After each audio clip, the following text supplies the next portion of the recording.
ዘመን እንዳለን አብዛኛዎቹ የኢትዮጵያ ክርስቲያኖች ከባድ ችግር ውስጥ ያለ የለም።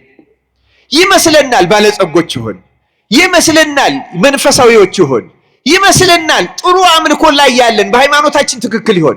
ሃይማኖታችን ራሱ ትክክል ነው። እኛ አምላኪዎቹ፣ አማኞቹ፣ ተከታዮቹ ግን አይደለንም። እኛ ባለጸጎች እንደሆን ይሰማናል፣ ግን ድሆች ነን፣ የተራቆትን ነን፣ ምስኪኖች ነን፣ የማናስተውል ነን ክርስቲያኖች ይመስለናል። አሁን እኛ ከእግዚአብሔር ጋር ያለን የምንገናኝ ጸሎታችንም ቁርባናችንም መባችንም መስዋዕታችንም የሚቀበለው ይመስለናል። እግዚአብሔር ሁለትም ሶስትም ሆናችሁ በስሜ ብትሰበሰቡ እኔ በመካከላችሁ እገኛለሁ ያለውን አምነን ስለተሰበሰብ ያለ የተገኘ ይመስለናል። እነዛ የጥንት ሊቃውንት ግን የሚሉት ምንድነው? እደጅ ነኝ የሚለው እደጅ ቆሜ አንኳኳለሁ የሚለው ክርስቶስ በመካከላቸው አልነበረም፣ ተለይቷቸው ነበረ። ጨርሶ አልተዋቸው፣ ቅርባቸው ነው ያለው፣ ግን አልገባም። በመካከላቸው አልነበረም። ጸሎታቸው ውኩፍ አልነበረም። አምልኮታቸው ውኩፍ አልነበረም። ተቀባይነት ያለው አልነበረም ይመስላቸዋል። ግን አሁን የኢትዮጵያ ቤተክርስቲያን እውነት ለመናገር የኢትዮጵያ ቤተክርስቲያን ብዙ ቅዱሳን ያሏት፣ ብዙ ደጋግ ምእመናን፣ ብዙ ደጋግ ካህናት፣ ደጋግ መምህራን፣ የተጠቀሙ ባህታውያን፣ በጣም የበቁ ሰዎች ያሉባት ብትሆንም እንደ አጠቃላይ ስናያት ግን የሎዶቅያን ቤተክርስቲያን ልትመስል ትችላለች። ብዙ ነገራችን ድምቀት አለው፣ ማማር አለው። በአሁኑ ጊዜ ከተሞቹ በጣም ይገነባሉ። ህንጻቸው በጣም ድንቅ ድንቅ ነው። የሚሰራው ነገር ሁሉ አስገራሚ ነው። ዝማሬው፣ ልብሰ ተክህኖ፣ ካባው፣ ላንቃው ብዙ ነገሩ ያማረ ነው እውነቱ። ግን ውስጡ ሲመረመር ግን እንደዛ ላይሆን ይችላል። በመንፈሳዊነት ያጌጥን አይመስለኝም። እንደውም በድፍረት መናገር ይቻላል በዘረኝነት፣ በጉቦ፣ በጥላቻ፣ በመነቃቀፍ፣ በመተማማት ምዕመኑም ካህናቱን ያማል፣ ካህናቱም ከካህናቱም ምዕመናንን የሚነቅፉ አሉ፣ ከምዕመናንም የማያሙ በንጽህና በቅድስና የሚኖሩ አሉ። ይህን ረስቸው አይደለም። የአብዛኛው ግን ብዙ ችግር ያለበት ነው ህይወታቸው። አገልጋዮቹም እንደዚህ አለቃንን በእውነቱ ሊቅ የሆን ነው የሚመስለን፣ አውቀን የጨረስን ነው የሚመስለን፣ ተረርተን የጨረስን ነው የሚመስለን። በቃ ቦታችን ልዩ ነው፣ ደረጃችን በልቡናችን ለራሳችን የሰጠነው ልዩ ነው። ባለጸጎች እንደሆን አዋቂዎች እንደሆን ብዙ የምንመካ በባለጸግነት የምንመካ እውር መሆናችን ድሆች መሆናችን የማናውቅ ምስኪኖች መሆናችን የማናውቅ የምናሳዝን ለእግዚአብሔር ቅርብ የምንመስል እግዚአብሔር ግን ከቤታችን የወጣ ጨርሶ ስላራቀን ቆሞ የሚያንኳኳ እባካችሁ ክፈቱልኝ ስሙኝ የሚለን እጅግ ችግር ውስጥ ያለን በእውነቱ በዚህ ዘመን አብዛኛዎቻችን በዚህ ውስጥ ነው ያለነው። እንደ ሀገር እንደ ኢትዮጵያ ኦርቶዶክስ ተዋሕዶ ቤተክርስቲያን አጠቃላይ እንደ አንድ ሀገረ ስብከት እንደ አንድ አጥቢያም ከዚያ እየወረድን ደግሞ እንደ አንድ ቤተሰብ እያንዳንዳችን ደግሞ እንደ አንድ አማኝ እንደ አንድ ካህን እንደ አንድ አገልጋይ ራሳችንን ብናይ በእውነትና ብንመረምረው ከዚህ በዚህ መንገድ ለኃላፊው ከተጻፈለት ከሎዶቅያ ቤተክርስቲያን ኃላፊ ወይም አለቃ ወይም ሊቀ ጳጳስ ብዙ የምንማረው ነገር አለን። ክርስቲያኖች ስለ ራሳችን ያለን ሐሳብ በጣም የተሳሳተ ነው። ደጋግሜ ያነሳለሁ እኔ በእውነቱ የኢትዮጵያ ቤተክርስቲያን የዚህ ዘመን ምዕመናን ታሪካችንን ራሱ በአግባቡ አንጠቀምበትም። ታሪካችንን ብንማርበት አሁንም ቀጥ አድርጎ የሚበራን መብራት ይሆነናል። የቅዱስ ላሊበላ ታሪክ ብንማርበት ላሊበላ ህንፃውን ይዘን እኛ ኮራት ነው የሚያስቸግረን። ግን ቅዱስ ላሊበላ እነዚያን ለመስራት የበቃበትን ትህትናውን ብናየው፣ መንፈሳዊነቱን ብናየው፣ ራሱን ዝቅ ማድረጉን ብናየው ላሊበላን ወደዚያ ጥበብ የመራ አምላክ እኛንም ይመራን ነበር። እኛ የላሊበላን መንፈስ አንከተለውም። በላሊበላ ህንፃ ትዕቢት ግን ተጠምደን ተይዘናል። በእውነቱ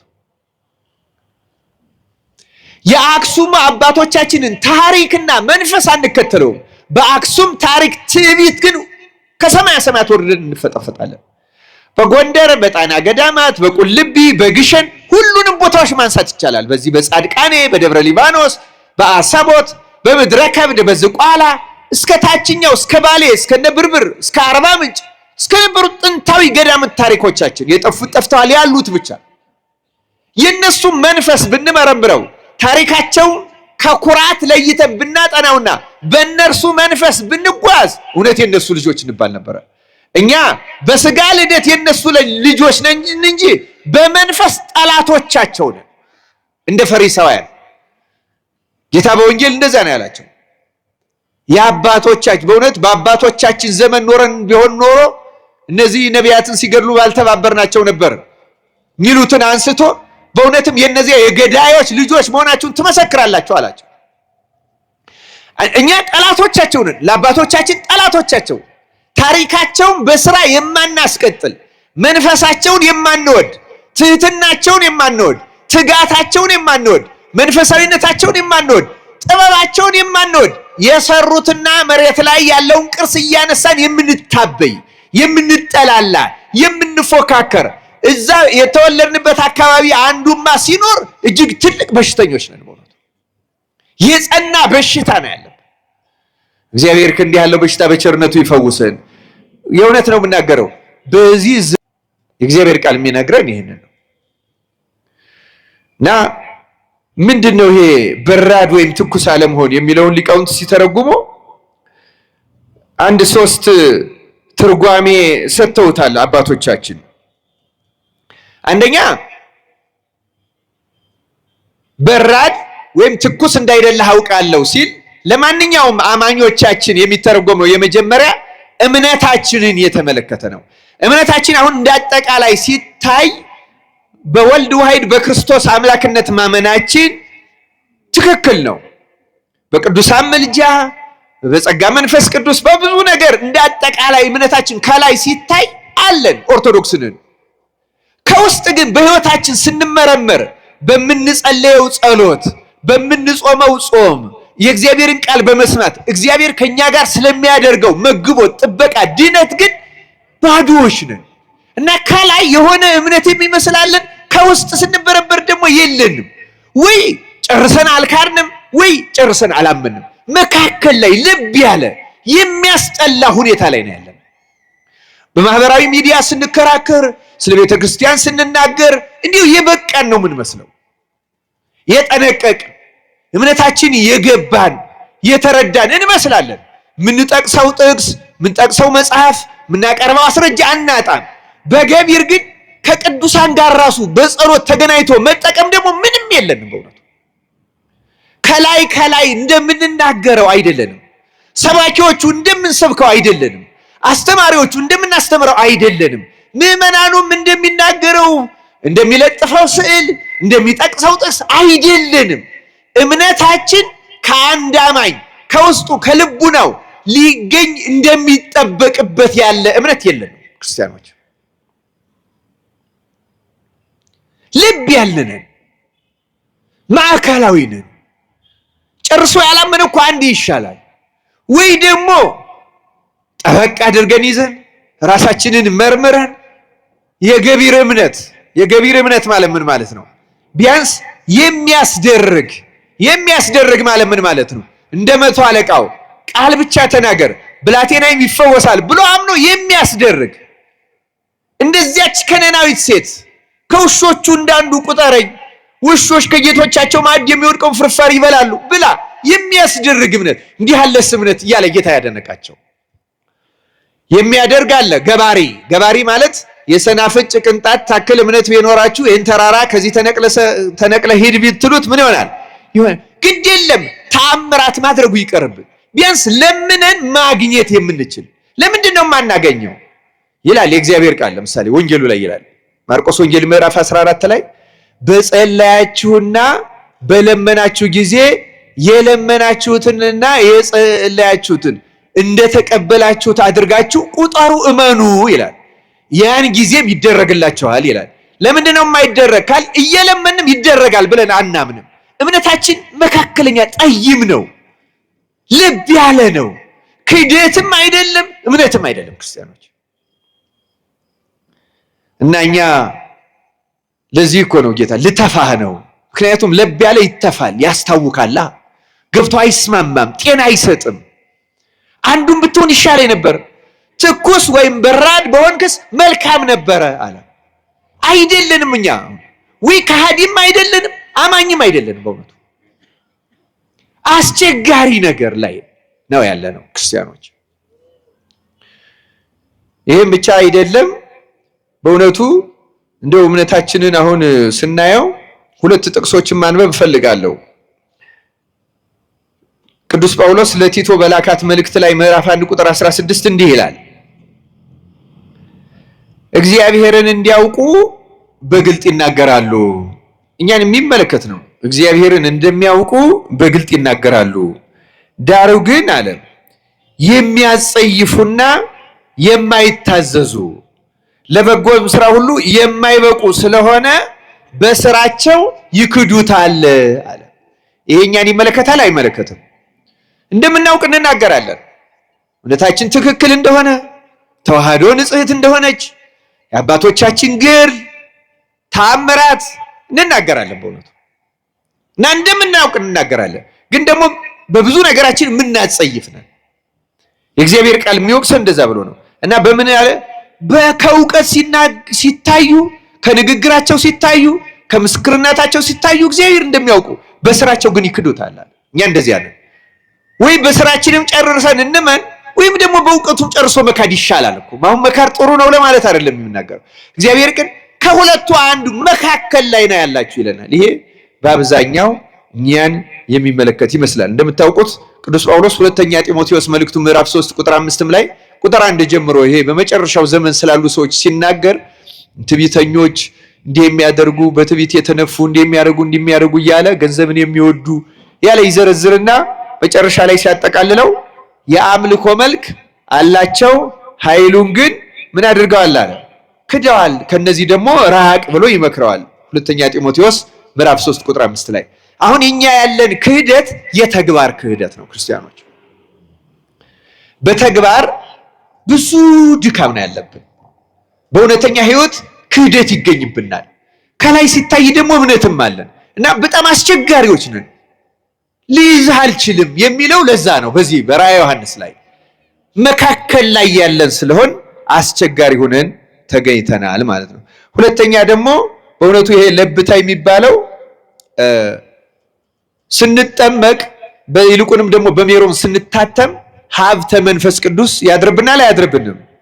ያድርብናል። ጸጋ መንፈስ ቅዱስ ያድርብናል እና ጌታ ያቺ ሀብተ መንፈስ ቅዱስ ሙቀተ መንፈስ ቅዱስ ሆና ሙቀት እየሰጠችን በሃይማኖትም በምግባርም ኃይል ያለው ሙቀት ያለን ቅንዓት ያለን ለጽድቅ፣ ለቅድስና፣ ለእውነት፣ ለንስሐ ቅንዓት ያለን ለአምልኮቱ ቅንዓት ያለን ሆነን ያቺ የመንፈስ ቅዱስ ሙቀት እስከ ዕለተ ምጽአት ከኛ ጋር እንድትኖር ይፈልጋል። እንዲያውም እሱ ራሱ መድኃኔዓለም ክርስቶስ ሉቃስ 12:49 ላይ ስለዚህች እሳት ሲናገር በምድር ላይ እሳት ልጥል መጣሁ አለ ይላል። ምን ልጥል መጣሁ? እሳት ልጥል መጣሁ ይልና አሁንም የነደደ ከሆነ ይላል ቃሉ፣ አሁንም የነደደ ከሆነ ዘንድ ምን እፈልጋለሁ አለ ይላል። ምክንያቱም ያቺ እሳት በሐዋርያት አድራ ስትቀጣጠል ስትነድ ያያታል። እኛ ግን ያቺ ሙቀት የለችም። ያቺ የምትቀጣጠል ለምሳሌ አንድ ሰው በንዴት በእልህ ተበሳጭቶ ተቆጥቶ የሚያደርገው የሙቀተ መንፈስ ቅዱስ አይባልም። ክርስቲያኖች ሙቀተ መንፈስ ቅዱስ በነገራችን ላይ ይቺ በውስጥ የምትነድ እሳት መጀመሪያ የምታቃጥለው በእኛ ውስጥ ያለ የኃጢአት ፍላጎት ነው። ማን ነው የምታቃጥለው አልኳቸው? በእኛ ውስጥ ያለ በራሳችን በነፍሳችን ውስጥ ያለ የዝሙትን፣ የጥላቻን፣ የኃጢአትን፣ የክህደትን ይህን የመሰለውን ድካም ታቃጥለዋለች እና ያነጻዋል። ውስጡ እየነጻ እየበራ ይሄዳል አንድ ሰው። አሁን በእኛ ግን በትርጓሜ እንደምትሰሙት እሳት በአመድ እንደሚዳፈን ያችን እሳት አጥፍተናታል። እንዲያውም ቅዱስ ጳውሎስ ይህን በተመለከተ አንድ ሁለት ጥቅሶችን ከተናገረው ልጥቀስ። አንደኛ ተሰሎንቄ ምዕራፍ 5 ቁጥር 19 ላይ መንፈስን አታጥፉ ይላል። ምንን አታጥፉ? ይህ በጥምቀት ያገኛችሁትን መንፈስ በሜሮት የታተማችሁበትን ያን የንጽህና መንፈስ፣ ያን የቅድስና መንፈስ፣ ያን እውነትን የመለየት መንፈስ፣ ያን ከእግዚአብሔር ጋር የመኖር መንፈስ፣ ያን የእግዚአብሔርን ቃል የመውደድ መንፈስ፣ ያን የንስሐን መንፈስ የመታዘዙ መንፈስ አታጥፉ ይለናል። እኛ ውስጥ ግን ጠፍቷል።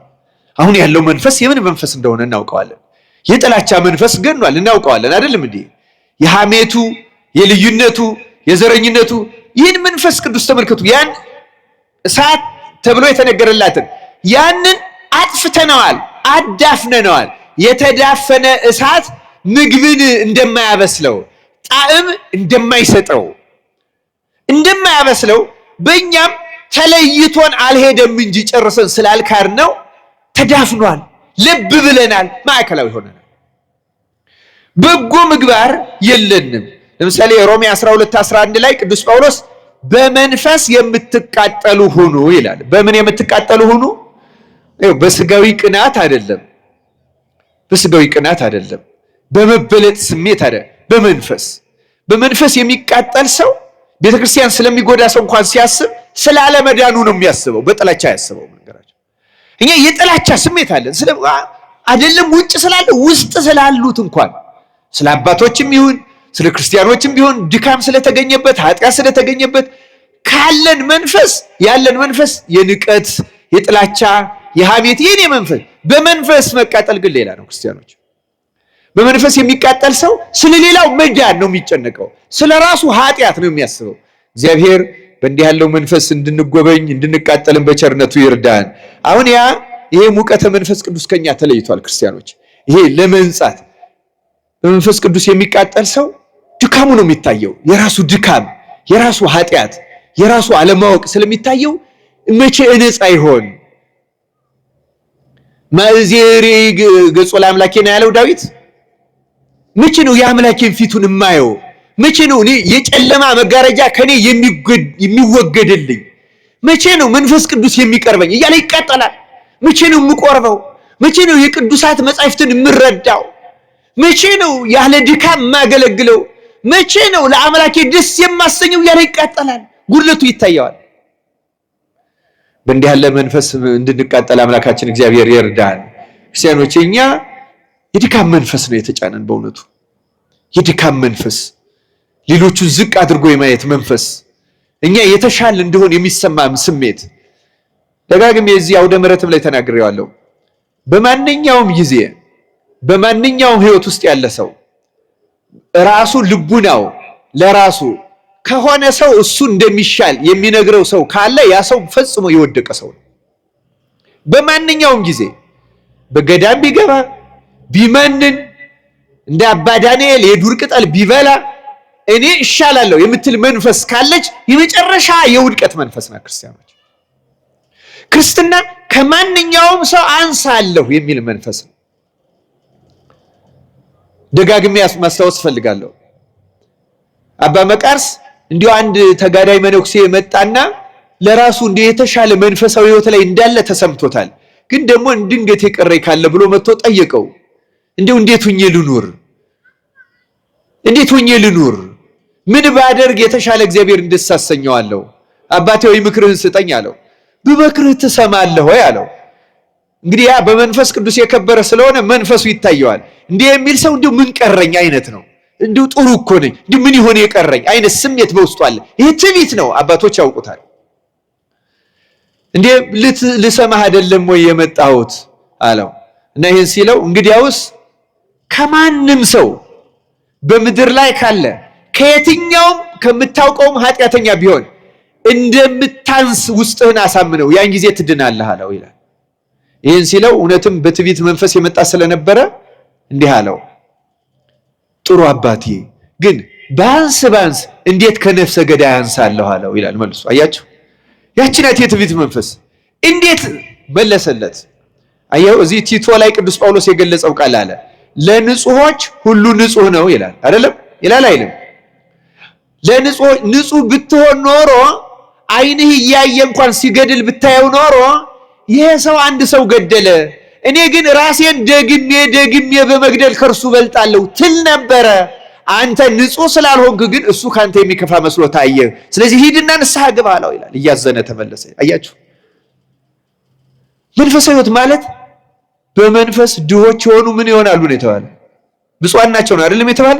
ሰው በመንፈስ ቅዱስ ካለ ውስጡን የሚሰማው ባዶነት ነው፣ ኃጢአተኝነት፣ ደካማነት፣ ወራዳነት። ባለጸግነት ከተሰማው እንደዚህ ሎዶቅያ ቤተክርስቲያን እኔ እኮ ጸልያለሁ በየቀኑ ማንንም አያውቅም። ሌሊት 9 ሰዓት እስከ 11 ሰዓት መጸለያትን እኮ ማንንም አያውቅም። በዚህ ሰዓት መሰግዳትን ማንንም አያውቅም። እንዲህ አድርጌ መመጸውታትን እኮ ማንንም አያውቅም።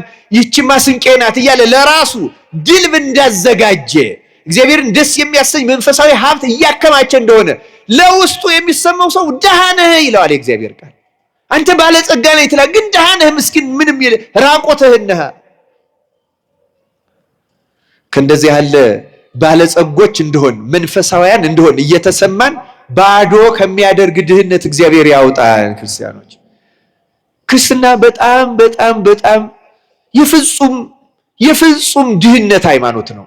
በመንፈስ ድሃ የመሆን፣ በእውነት ድሃ የመሆን። በእውነት ማለት ምንም የለኝም ደግሞ የለን። እኛ እኮ ደግሞ የምናሳዝነው ሳይኖረን እኮ ነው። ሳይኖረን እንዳለን የምናስብ ብንጾም ብንጸልይ ያለብ ያለ ማዕከላዊ እንዳይቀር ሐሜታ ያልቆመለት፣ ምጽዋት ያልተከተለው፣ ርኅራኄ የሌለው፣ ትችት ያለቀቀው፣ ከፍ ዝቅ ያለቀቀው አንዱን በዚህ ሰዓት እንዴት ይበላል እያለ ይተቻል። በሽተኛ ሆኖ እንደሆነ አናውቅ። ለምን ምን እናውቃለን? ሰዎች ቢበሉ ምን አገባን? የራሳችን ንጹም ክርስቲያኖች ብዙ ጉድለት ነው ያለው። ጾማችን ብዙ ጉድለት አለው። ጾማችን ብቻ አይደለም ጸሎታችን ብዙ ድካም አለው። ክርስቲያኖች ይህንን ነው ዕውር ነህ የሚለውና እግዚአብሔር ቃል የሚነገረው በመንፈስ አይደለም እኛ ያለ ነው። በእውነቱ የምንቃጠልም ከሆነ በቅናት መንፈስ፣ በዚህ በስጋዊ መንፈስ ነው የምንቃጠለው። እግዚአብሔር ከዚህ ነፃ ያውጣል። ሶስተኛ ይህን ልብ ብለሃል የሚለውን ሲተረጉ በራድ ወይም ትኩስ አይደለም የሚለውን ለመነኮሳት ይሰጣሉ። መነኮሳትን ከላይ ከጵጵስና ጀምሮ በየትኛውም ደረጃ ያለ መነኩሴ ልብ ብለሃል የሚለውን እንዲያውም አንድ አባት ለመነኮሳት አብዝቶ አጽንቶ ሲተረጉ ምን ይላል? አንዳንድ መነኮሳት ይላል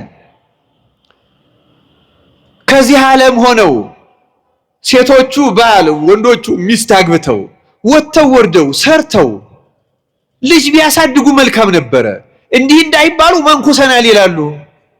መነኩሴ ደግሞ በገዳም ገብቶ በመንፈስ ቅዱስ ተቃይቶ የሚቃጠል ሞቅ ያለ ነው። ወይ በዓለም እንዳለ በትዳር እንዳለ አልቀዘቀዙ፣ ወይ በገዳም መንፈስ ቅዱስ አድሮበት ለሌሎቹ ለዓለም እየማለደ ገዳም ገብቶ መመንኮስ ማለት ስለ ራሱ ድነት ብቻ ሳይሆን ስለ ዓለም ሁሉ ሌት ተቀን መማለድ ማለት። ወይ እንደዚያ ሙቀተ መንፈስ ቅዱስ አድሮበት ስለ ራሱ ድነት ብቻ ሳይሆን ስለ ዓለምና ስለ ሰው ልጆች ድነት አይለምን። ወይ እንደነዚህ አልሞቀ፣ ወይ በትዳር እንዳሉት አልቀዘቀዘ፣ ማዕከል ላይ ሆኖ ልብ አለ። መንኩሻለሁ ይላል ግን ሀብት ይሰበስባል። መንኩሻለሁ ይላል ግን ፍቅረ ዓለም አልወጣለትም።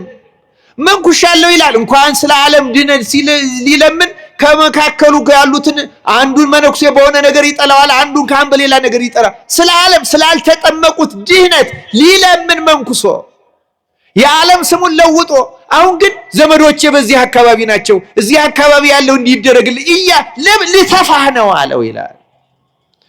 እንደዚህ ከመሆን አምላካችን እግዚአብሔር በቸርነቱ ይጠብቀን። አንዱን መሆን ይሻላል።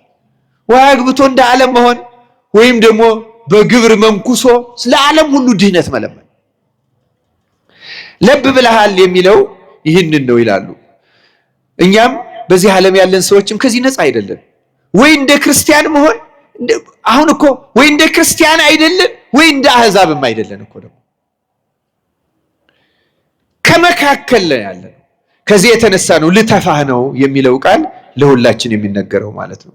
የተወደዳችሁ የእግዚአብሔር ቤተሰቦች በእውነቱ የእግዚአብሔር ቃል በዚህ በሎዶቅያ ያለው የቤተክርስቲያን አለቃ ይህን ከተናገረ በኋላ 3 መድኃኒት ያዝለታል። ንባቡን ሰምታችሁት እንደሆነ ደግሜ ያስታውሳቸዋለሁ። ባለጠጋ ሀብታም ነኝና ባለጠጋኝ ሁኛለሁ፣ አንድም እንኳ አያስፈልገኝም የምትል ስለሆንክ ጎስቋላም መስኪንም ድሃም ዕውርም የተራቆትክም መሆኑን ስለማታውቅ ይላል። የብዙዎቻችን ችግር ምን ያህል ደካሞች እንደሆን አናውቅም። ምን ያህል ዕውሮች እንደሆን፣ ምን ያህል በጽኑ ችግር ውስጥ እንዳለን አናውቅም። እግዚአብሔር በቸርነቱ ይግለጽልን። ለምሳሌ አንዳንድ ሰዎች አንዳንድ ጊዜ እንዲህ ያህል ጥያቄ ይጠይቁናል። እኔንም ተጠይቄ አውቃለሁ። መንፈሳዊ ሕይወቴ ትክክል መሆኑን በምን አውቃለሁ? እንደዚህ አይነት ጥያቄ በህሊናችሁ ይመጣል። ጸሎቴ፣ ጾሜ፣ አካሄዴ፣ ነገሬ ሁሉ ትክክል መሆኑን በምን አውቃለሁ? በመጽሐፍ የተጻፈው ስለ ኦርቶዶክስ ትክክል ነው። ያንን አይደለም እንጠራጠረው። ይህን የራሴ ተግባር ግን ተግባራዊ ህይወቴ ትክክል መሆንና ለመሆኑ በምን አውቃለሁ ይላሉ።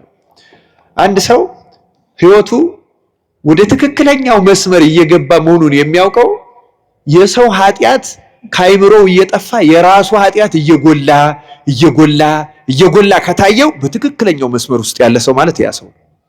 እየሰማችሁ ነው አይደለም? ስለ ሌሎች ሰዎች ድክመት፣ ስለ ሌሎች ሰዎች ኃጢአት፣ ስለ ሌሎች ሰዎች ድካም አእምሯችን የሚያስብ ከሆነ እና አሁን ለቤተክርስቲያን እንቆረቆራለን የምንለው አብዛኛው ሰዎች ቤተክርስቲያን የምትጎዳ የሚመስለን በሌሎች ሰዎች ኃጢአትና ስህተት ነው። ልክ ነው፣ ያ ሊጎዳ ይችላል። ቤተክርስቲያን ጎዳት ማለት ግን እንዳለች የቅድስናዋን ይጎዳታል ማለት አይደለም። ያን ሰው ራሱን ነው የሚጎዳው። በነገራችን ላይ ቤተክርስቲያንማ የክርስቶስ አካል ሆናት።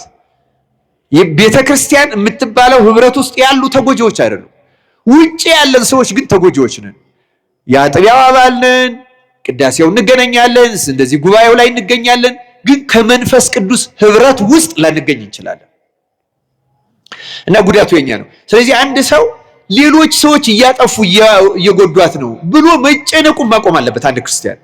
ይህ ማለት በአጥቢያው ላይ መቆርቆር አይኖረው፣ ሐሳብ አይኖረው እንደዚህ ማለት አይደለም። ክርስቲያኖች ግን የመጀመሪያ የኛ መንፈሳዊ ህይወት ሳይስተካከል እኛ ወደ እግዚአብሔር ለመገናኘት ጥረት ሳናደርግ የመንፈስ ቅዱስን እርዳታ ቢያንስ ይገርማቸዋል። አንድ አባት ምን ይላል? ቢያንስ ኃጢአት ማቆም ቢያቅተን ሙሉ ኃጢአተኞች መሆናችን ከልባችን የምናምን ከሆነ የእግዚአብሔር እርዳታ አይለየንም ይላል። ሙሉ የምንታመን ከሆነ ማንኝ ሌላውን አዋርድ ዘንድ እልቅ ዘንድ እተች ዘንድ የነገሌ ድርጊት የበለጠ ጎጂ ነው እል ዘንድ እኔ ማንኝ እያለ የራሱን ኃጢአት ስለሌላውም ሲነገረው እኔ በሱ ቦታ ቢሆን ከሱ ከፋ ይሆናል እያለ ንስሐ የሚገባ ሰው የእግዚአብሔርን ጸጋ ያገኛታል።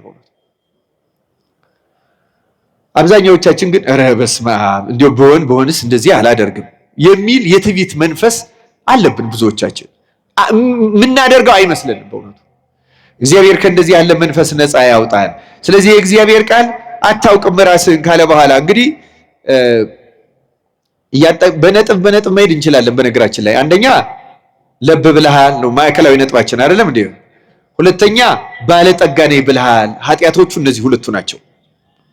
አንደኛው ለብ ማለት ነው ማዕከላዊ መሆን፣ በእምነትም ማዕከላዊ መሆን፣ በምግባርም ማዕከላዊ መሆን፣ መነኩሴም ሲሆን ማዕከላዊ መሆን፣ ወይ እንደ መነኩሴ አለመሆን፣ ወይ እንደ ዓለም በዚህ ዓለም እንዳሉ ክርስቲያኖች አለመሆን፣ ለክርስቲያንም እንደዚያ ወይ እንደ አሕዛብ የለየለት ከሃዲ አለመሆን፣ ወይ ደግሞ እንደ አማኝ በተግባር አማኝ አለመሆን፣ በምግባሩ ወይ እንደማያምኑት የማያምኑት የራሳቸው ስነ ምግባር አላቸው፣ እንደዚህ አይነት ስነ ምግባርም የለንም።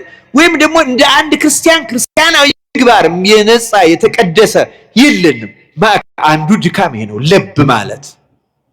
ሁለተኛው ደግሞ ለራሳችን የተለየ ግምት መስጠት፣ ባለጸጎች እንደሆን፣ አዋቂዎች እንደሆን፣ ትክክል እንደሆን፣ መንፈሳዊ እንደሆን፣ መንገዳችን ትክክል እንደሆነ መታመን፣ ግን ደግሞ እንደዚያ ሳይሆኑ መገኘት። ታዲያ መንፈሳዊ ሕክምናውን የእግዚአብሔር ቃል እንዲህ ብሎ ያስታውሰዋል። ባለጠጋ እንድትሆን ይላል። ባለጠጋ እንድትሆን በእሳት የነጠረውን ወርቅ አንድ፣ ተጎናጽፈህም የራቁትነትህ ኀፍረት እንዳይገለጥ ነጭ ልብስ ሁለት፣ እንድታይም ዓይኖችህን የምትኳለውን ኩል ሶስት አይደለም ይልና ምን ይላል? ከእኔ ትገዛ ዘንድ እመክርሃለሁ ይላል። ስለ ቃሉ የእግዚአብሔር ስሙ የተመሰገነ ይሁን። አሁን ተመልከቱ፣ ሶስት ነገር ነው ያስፈልግሃል የተባለ። አንደኛ የነጠረ ወርቅ አይደለም ነው አይደለም። ሁለተኛ ነጭ ልብስ፣ ሶስተኛ ኩል። እነዚህ ያስፈልጉሃል። እነዚህ ያስፈልጉሃል ብሎ ብቻ አይደለም ያዘዘው። እነዚህን ከየትም አምጣ አይደለም ያለው። ከማን ግዛ ነው ያለው? ተናገር ውስጥ ከማን ግዛ አለው? ከእኔ ትገዛ ዘንድ ያስፈልግሃል። ስለዚህ አንድ ሰው መንፈሳዊ ሀብትን ማግኘት የሚችለው ከማን ብቻ ነው ማለት ነው? ከእግዚአብሔር ብቻ ነው። ምን ማለት እንደሆነ ትንሽ ማብራራት ያስፈልጋል። በእውነቱ አንድ አባ ቴዎፋን የሚባል የ18ኛው ክፍለ ዘመን አባት እንዲህ የሚል ቃል ተናግሯል። ክርስቲያኖች ያላቸው ክርስትና ኦርቶዶክሳውያንን ማለት ነው ሁለት አይነት ነው ይላል። አንደኛው ሰዎች በተማሩት በሰሙት በተረዱት መጠን ይሄ ነው እምነት ይሄ ነው ምግባር፣ ይሄ ነው አምልኮ፣ ይሄ ነው ቅዳሴ፣ ይሄ ነው ውዳሴ፣ ይሄ ነው ጾም፣ ይሄ ነው ጸሎት፣ ይሄ ነው ቸርነት፣ ይሄ ነው ደግነት ብለው በራሳቸው መረዳት የሚኖሩት የክርስትና አይነት አለ ይላል። ሁለተኛው ደግሞ ሰዎቹ እኔ ምንም የለኝም፣ ደሃ ነኝ፣ አቅምም የለኝም፣ አይምሮዬም ደንቆሮ ነው፣ ክፉን ከደጉ ጽድቁን ከኃጢአት መለየት አልችልም፣ አንተ ምራይ ብለው ራሳቸው ሙሉ በሙሉ በእግዚአብሔር ላይ ጥለው መንፈስ ቅዱስ የሚመራቸው ሰዎች የክርስትና ሕይወት አለ ይላል። ግልጽ ነው ሐሳቡ አይደለም? እና ይህን ሲያጠቃልለው ምን ይላል? ሰዎች በራሳቸው መረዳት መጠን የሚኖሩት የክርስትና አይነት በኋላ መብራቱን ይዘው ዘይቱን እንዳልያዙት አምስቱ ሰነፎች ነው። የሚያጸድቅ ይመስላቸዋል፣ አያጸድቅም። የሚበራ ይመስላቸዋል፣ አይበራም። የእውነት ትክክል ይመስላቸዋል። ክርስቶስ መጥቶ እስኪገለጥ ድረስ ጉድለቱን አያውቁትም። ይጠቅመናል ብለው ያደርጉታል፣ ግን አይጠቅማቸውም። ያ በራሳቸው መረዳት ላይ ያለ ነው። እውነተኛው ክርስትና መንፈስ ቅዱስ እንደ ዘይት ማለት መንፈስ ቅዱስ በፈቀደው እግዚአብሔር በፈቀደው ሲጸልዩ እነሱ የወደዱት እንዲሆን ሳይሆን እግዚአብሔር የወደደው እንዲሆን ይህን የፈቃድ ሳይሆን ያንተ ፈቃድ ይሁን፣ እኔ ክፉ ደጉን አንተ ለይልኝ፣ አንተ አመልክተኝ እያሉ ትምክህታቸውን እግዚአብሔር ላይ አድርገው እግዚአብሔር ያሰቡት ያለሙት ነገር ሳይሆን ሲቀር እንኳን ሳይበሳጩ እግዚአብሔር አልፈቀደውም ማለት ነው፣ እግዚአብሔር አልወደደውም ማለት ነው። የሚገጥማቸው በሽታ ቢሆን ረሃብ ቢሆን ስደት ቢሆን ስራት ቢሆን መከራ ቢሆን እግዚአብሔር ለኔ የፈቀደው ይሄ ነው እያሉ የእግዚአብሔርን ፈቃድ እየመረመሩ ያ የሚከተሉት የነዚያ ብቻ ነው ለጽድቅ የሚያበቃው ይላል ክርስቲያኖች። ለዚህ ነው ተመልከቱ ከኔ ግዛ ነው የሚለው። ይኸው ካንተ የመሰለህን ይሄ ነው ጾም ትክክለኛው። አሁን ለምሳሌ አንዳንድ ሰው እስከ ማታ 11 ሰዓት ውሎ አንድ ሰዓት ከምሽቱ አንድ ቀን በ24 ሰዓት አንድ ጊዜ በልቶ ማደርን እንደ ትክክለኛ ጾም ሊቆጥረው ይችላል።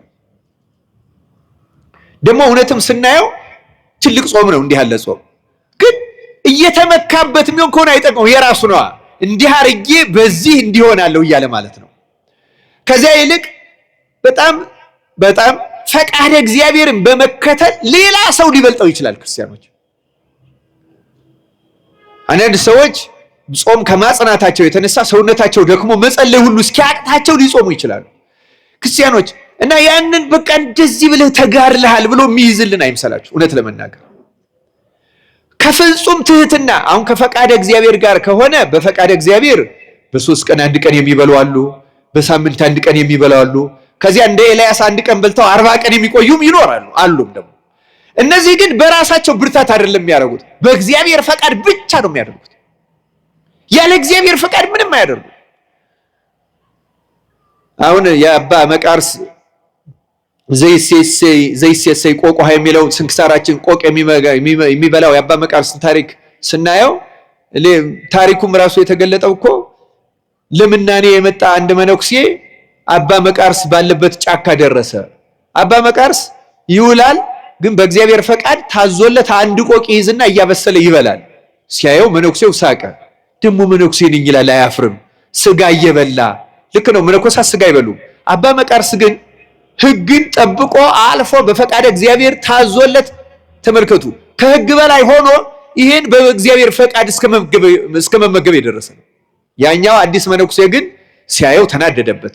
ደግሞ ምንኩስናን ሊያሰድባልና ሊከሰው ወደ ፓትርያርኩ ሄዶ ከሰሰው። ምንኩስናን የሚያስነቅፍ የሚያሰድብ በጾም በምን ሳይል ስጋ የሚበላ መነኩሴ አለ አለ። ያው ጠንቋቆች ናቸው የድሮቹ አባቶች። ቀጥታ አልሰማውም፣ እውነት መሆኑን የሚያጣራ አንድ መነኩሴ ጨምሮ ላከው። ሲልኩት በፊት ያ መነኩሴ ሲያየው አባ መቃርስ ያንን የሚነቅፈው መነኩሴ አላየውም ነበር። አሁን ግን ሲሄዱ እግዚአብሔር ገድሉን ለመግለጽ ምን ያደረገለት? በየቀኑ በእግዚአብሔር ታምራት አንዳንድ ቆቅ እየመጣ ይያዝለታል። በዚያ ቀን 3 ቆቆች ተያዙለት። እንዴት ዛሬ 3 ቆቅ ተያዘልኝ ብሎ ሲያስብ 2 መነኮሳት በአካባቢው አየ። ውይ እግዚአብሔር ድህነቴን አውቆ እንግዳ ማስተናግድበት ሰጠኝ ብሎ ደስ አለው።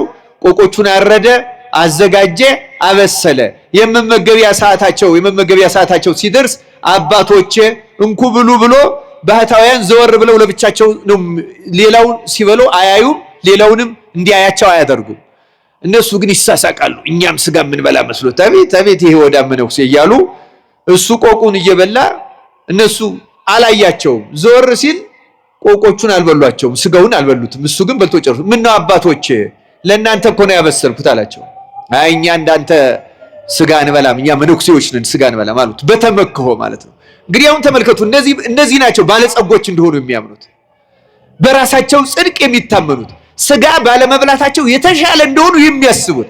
ለዚህ ነው እውር ነህ ድሃ ነህ አታውቅም አንተ እውር ነህ የተባለው። ለዚህ ነው የሎዶቅያው አለቃ ነው እንዴ ያለና አባ መቃርስ በሉ አምጡ ብሎ ተቀብሎ እፍ ሲልባቸው ክንፍ አውጥተው በረሩ ይላል። እነዚህ ያቆቆች ይዘ ጊዜ ደነገጡ፣ ይቅር በለን አሉ።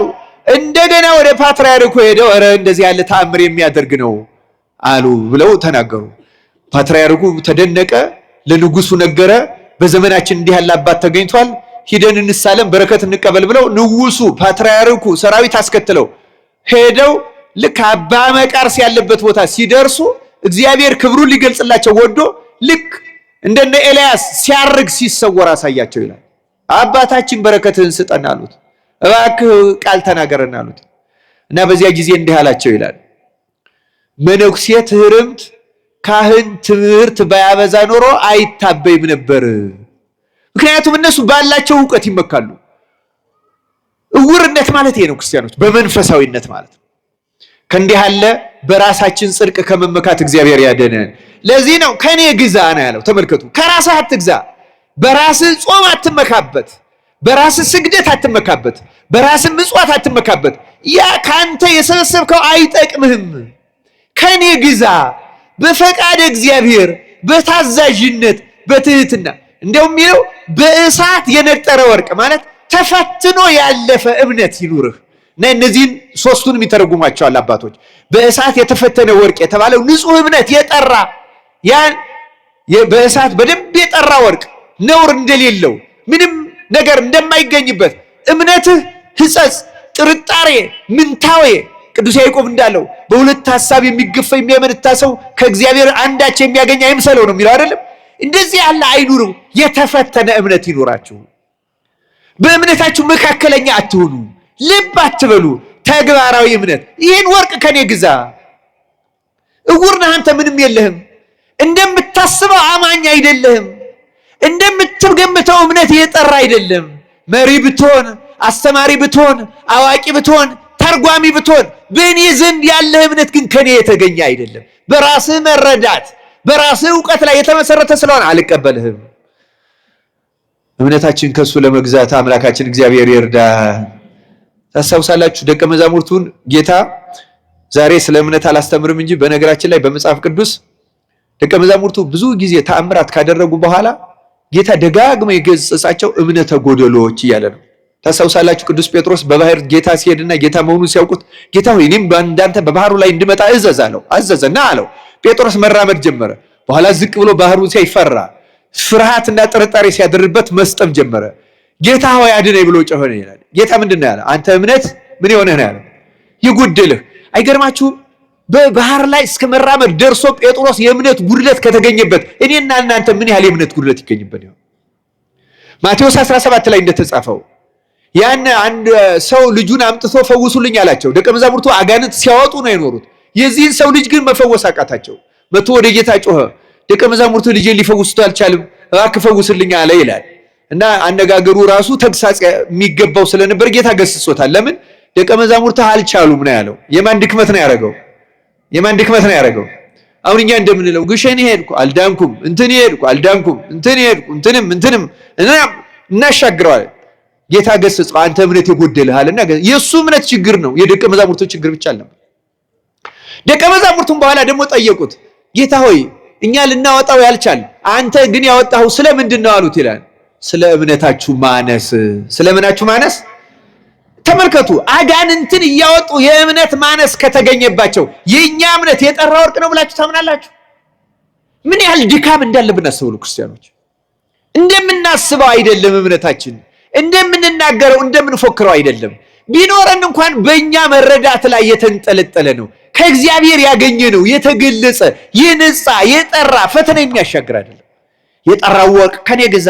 የጠራ እምነት ለዚያ ነው ደቀ መዛሙርቱ ጌታ ሆይ እምነት ጨምርልን፣ እኛም እምነት ጨምርልን ብለን እሱ እንዲጨምርልን መልካም ፈቃዱ ይሁን። ነጭ ልብስ ራቁትነትህን እንድትሸሽግ አለ። ያ አባት የሎዶቅያው አባት እኮ ራቁቱን አልነበረም። ባለጸጋ ያጌጠ የተኮነሰነሰ ነበር። ውስጡ በእግዚአብሔር አይነት ሲታይ ግን ራቁት። አሁን እኛም ብዙዎቻችን እንደዚህ አለን። በማስመሰል ጽድቅ ከብረናል። በእውነቱ በማስመሰል ጽድቅ ጻድቅ ሆኖ ለመታየት መጣጣር፣ ሰዎች ሁሉ የተለየ መንፈሳውያን እንደሆን ግምት እንዲሰጡን፣ የተሻልን እንደሆን ምዕመናን እንደዚህ አይነት አስተያየት እንዲኖራቸው እንደ ተሻልን ቆጥረው የተለየ መባ የተለየ ስጦታ እንዲሰጡን ምንኩነሰነሰው በጣም ብዙዎች ነን በእውነቱ። በነገራችን ላይ እውነተኛ መንፈሳዊነት ከዓለም ሰዎች የተደበቀ ነው። በፍጹም እውነተኛ መንፈሳዊ ሰው ሌላ መንፈሳዊ የሆነ ሰው ብቻ ነው የሚያውቀው፣ ሌላ ዓለም አያውቀው። መንፈሳዊን ሰው የሚያውቀው መንፈሳዊ ሰው ብቻ ነው። ዓለም አያውቀው። ዓለም የሚያውቀው መንፈሳዊ ሰው የለም በእውነቱ። ይሄማ የዓለም መንፈስና የእግዚአብሔር መንፈስ አንድ ሆኗል ማለት ነው። የለም። ጻድቅን ጻድቅ ነው የሚያውቀው፣ የበቃን የበቃ ነው የሚያውቀው። መንፈሱ ርቱ የሆነ መንፈሱ ርቱ የሆነውን ያውቀዋል። መንፈሱ ርቱ ያልሆነው ሰው የሆነውና ያልሆነው አይለይ። ማስመሰሉን ብቻ ነው የምንከተለው። ራቁትህን ነጩን ልብስ ከኔ ግዛ አለ። ትዝ ይላችኋል የማቴዎስ ወንጌል ምዕራፍ 22 ላይ ወይም ሉቃስ 15 ላይ ስለጠፋው ልጅ የተሻለ ልብስ አልብሱት ነው ያለው አይደለም? ልብሱን አውልቁና የተሻለ ልብስ ምን አድርጉት? ልብስ የጸጋ እግዚአብሔር መመለስ ምሳሌ ነው።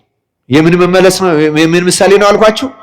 ጸጋ እግዚአብሔር ተራቁተናል። አሁን ተለይቶናል። ረድኤት የለንም። እውነቱ ራቁታችን ነን። ንግግራችን አያምር። በዚህ ዘመንማ እንደው እኮ በጣም አስገራሚ ነገር እኮ ነው በእውነቱ። ለመናገር ራሱ ይከብዳል። አሁን ያለንበትን የውርደት መጠን ለመናገር አስቸጋሪ ነው። እግዚአብሔር በቸርነቱ የጸጋውን ልብስ ያልበሰ።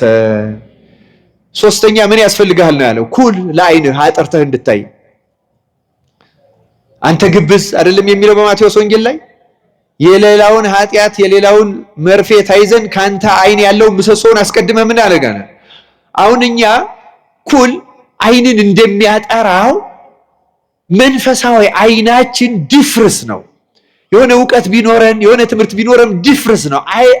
ይሄ ፈሊጥ የሚባለው ለይቶ ማየት ጽድቁንና ኃጢአቱን እውነቱንና ሐሰቱን ጠቃሚውንና ጎጂውን ይሄ ማስመሰሉንና እውነተኛውን መንፈሳዊ ሕይወት አናውቀው።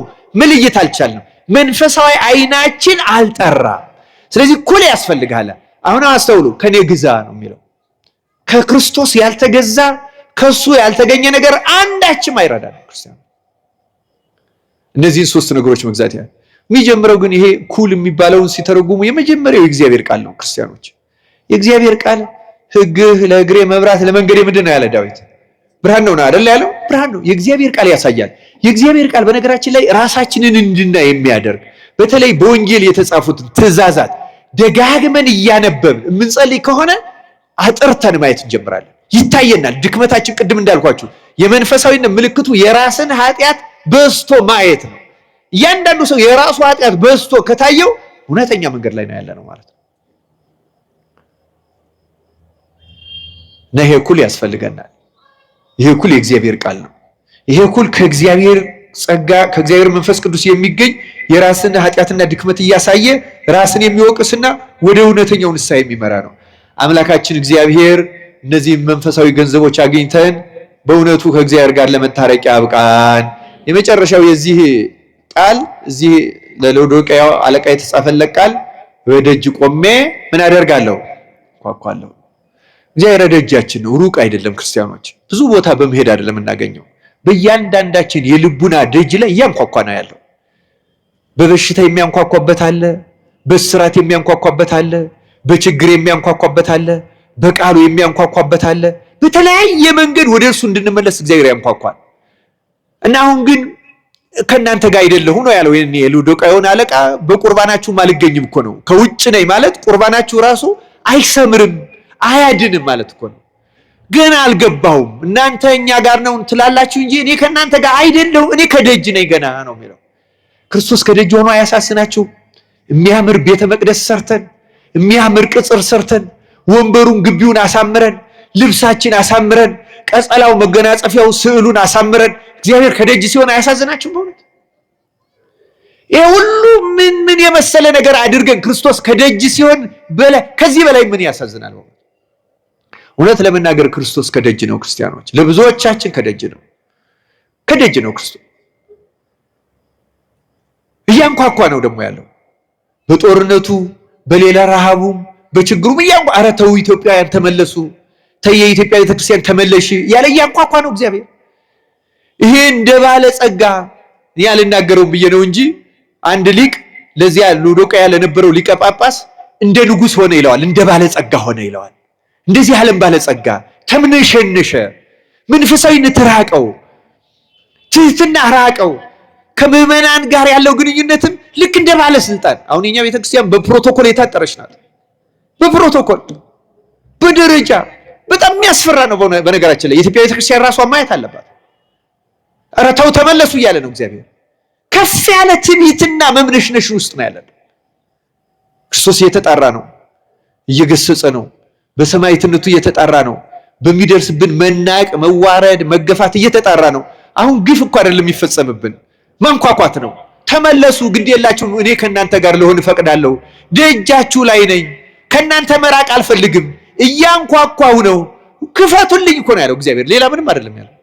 ተመለሱ፣ እኔ ልግባ፣ ያን ጊዜ አብሬያችሁ እራት እበላለሁ፣ ያን ጊዜ ቁርባናችሁ ይሰምራል፣ ያን ጊዜ ምልጃችሁ ያማልዳል፣ ያስታርቃል፣ ያርጋል። አሁን ግን ከእናንተ ጋር አይደለሁም ነው ያለን። መክፈት ያስፈልጋል፣ ትህትና ያስፈልጋል፣ ማስተዋል ያስፈልጋል። ይሄ ሁሉ የሚደርስብን እግዚአብሔር ቢጣላን ነው፣ በኃጢአታችን ነው፣ በጥጋባችን ነው ማለት በጣም ያስፈልጋል። ክርስቲያኖች አባቶቻችን በዚህ በመጽሐፍተ መነኮሳት እኮ ብለዋል። አንድ ሰው በጣም የተከማቸ ኃጢአት ሰርቶ ሄዶ እንዴው ይሄን ኃጢአቴን እግዚአብሔር እንዴው በ3 ዓመት ይቅር ይለኛል አለው ይላል። 3 ዓመት ብዙ ነው አለው ይላል። እሺ እንግዲያው በ3 ወር ይቅር ይለኛል አለው ይላል። 3 ወርም ብዙ ነው አለው። እንዴት ይቅር ይለኛል ሲለው ከልብህ ከተመለስክ 3 ቀን ይበቃሃል አለው። ክርስቲያን ከተመለስን እኮ ቀን ብዛት አይደለም የሚያስፈልገው። ሌላ ነው እግዚአብሔር ዋና የሚፈልገው የልባችን መመለስ ነው። ለሰራነው ኃጢአትማ ቀስ እያለ ለሁላችን እንደ ስራችን መክፈሉ ስለማይቀር ዳዊትን ንስሐ ቢቀበልም እኮ ስለ 1/4 ይክፈል ያለውን እኮ ከፍሎታል እኮ አይቀርም። ያ እንከፈላለን እኮ የስራችንን ነገር የዘራናትን ሳናጭድ በሰፈርንባት መስፈሪያ ሳይሰፈርልን በበደልናት መጠን ሳንቀጣ እኮ አንቀርም። ቢያንስ ግን ከተመለስን ረድኤቱ ወደኛ ይመጣል፣ ይቅርታው ይመጣል፣ ምሕረቱ ይመጣል፣ ጸሎታችን ይሰምራል። እውነቱን ለመናገር ተመልሰን ከእግዚአብሔር ጋር ለመታረቅ ያብቃን። ካልሆነ ግን ልተፋ ነው ይላል ክርስቲያኖች። ካልሆነ ከባድ ነገር ይመጣል ክርስቲያኖች። እንደ ሀገርም እንደ ቤተክርስቲያንም ከባድ ጥፋት ነው የሚጠብቀን ከዚህ በኋላ ካልተመለስን። እንዲህ እያለ አንቀጥልም። መቀጠል ከፈለግን ደጃችን ቆሞ የሚያኳኳውን ክርስቶስ ማስገባት አለብን። ዕውርነታችን፣ ድህነታችን ማወቅ አለብን። ራቆታችን መሆናችን ማስተዋል አለብን። እምነታችን ያልጠራ እንደሆነ ልብ ያለ እንደሆነ መረዳት አለብን። አስተሳሰባችን፣ አመለካከታችን አሁን ይሄ አለ። አሁን እንደው ለምሳሌ ይሄን ወቅት የምናልፈው እንዴት ነው ቢባል ምን እናገረዋለን? ግን ያ በድፍረስ አይን የምናየው ነው፣ ያልጠራ ነው። ኩሉን እንግዛው፣ የእግዚአብሔርን ቃል እንመርምር። ወደ አባቶቻችን እንዴት ነው ያለፉት? ያን ጊዜ አጥርተን እናያለን። ያን ጊዜ እንደ ፈቃዳችን ሳይሆን እንደ እግዚአብሔር ፈቃድ እንፈጽማለን። ያን ጊዜ እንታረቃለን። ያን ጊዜ ወደ መስዋዕታችን ወደ መንበራችን ይገባል። መስዋዕቱ ላይ ይገኛል፣ ያረጋል፣ አብሮን ይበላል፣ አብረነው እንበላለን፣ እናሸንፋለን። እሱ ዓለሙን ድል ነስቶታልና